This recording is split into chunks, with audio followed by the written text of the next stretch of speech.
எல்லாருக்கும் வணக்கம். இது உங்கள் பிச்சி வீட்டு சமையல் 2.0. இன்றைக்கி நம்ம ரோட்டுக்கடை ஸ்டைலில் பரோட்டா சால்னா தான் செய்ய போகிறோம். வாங்க எப்படி பண்ணுறதுன்னு பார்க்கலாம்.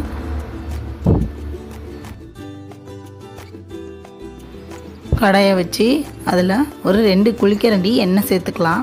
எண்ணெய் காஞ்சதும் ஒரு சின்ன துண்டு பட்டை சேர்த்துக்கலாம். ஒரு 3 கிராம்பு,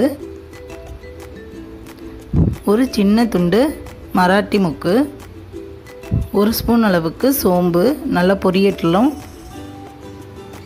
நல்லா பொரிஞ்சதும் அதில் 1/2 ஸ்பூன் அளவுக்கு மிளகு சேர்த்துக்கலாம். மிளகு பொரிஞ்சதும் ஒரு 20லேருந்து 25 சின்ன வெங்காயம் சேர்த்துக்கலாம். சேர்த்து நல்லா வதக்கி விட்டுக்கலாம். வெங்காயம் வதங்கும் போதே கொஞ்சமாக கருவேப்பிலையும் சேர்த்துக்கலாம். கருவேப்பிலை சேர்த்து வதக்கி விட்டுட்டு அதில் ஒரு 2 பச்சை மிளகாய் சேர்த்துக்கலாம். காரத்துக்கு தகுந்த மாதிரி சேர்த்துக்கோங்க. உங்களுக்கு காரம் ரொம்ப வேண்டாம்னா அந்த பச்சை மிளகாய் கூட அவாய்ட் பண்ணிடலாம். பூண்டு ஒரு 8 பல் பூண்டு சேர்த்துக்கலாம். ஒரு 2 இன்ச்சு அளவுக்கு இஞ்சி சேர்த்து நல்லா வதக்கி விட்டுக்கலாம். இப்போ வெங்காயம் நல்லா வதங்கிடுச்சு. இப்போ நம்ம தக்காளி சேர்த்துக்கலாம். தக்காளி பார்த்திங்கன்னா ஒரு 2 தக்காளி, நார்மல் சைஸ் தக்காளி தான், சேர்த்து நல்லா வதக்கி விட்டுக்கலாம்.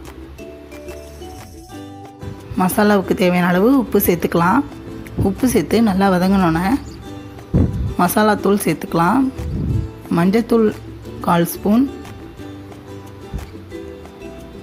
1/2 ஸ்பூன் மிளகாத்தூள், 2 ஸ்பூன் அளவுக்கு மட்டன் மசாலா இல்லைன்னா சிக்கன் மசாலா சேர்த்து நல்லா வதக்கிக்கோங்க.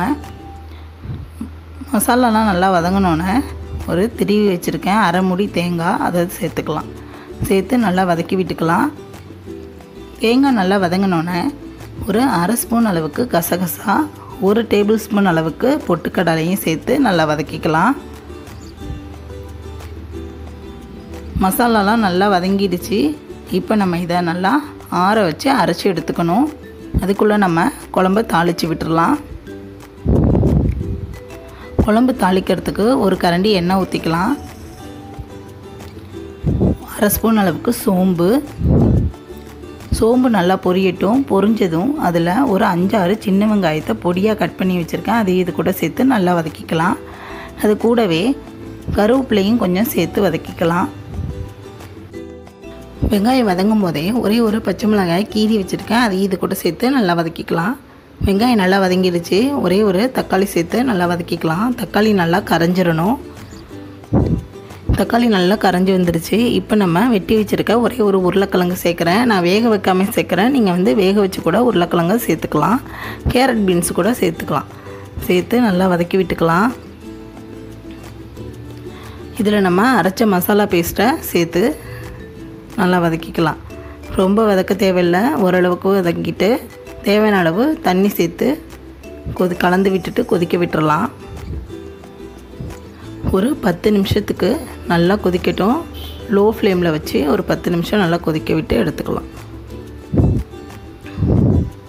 இதில் பார்த்திங்கன்னா உப்பு கம்மியாக இருக்கிறதுனால நான் கொஞ்சமாக உப்பு சேர்க்குறேன்.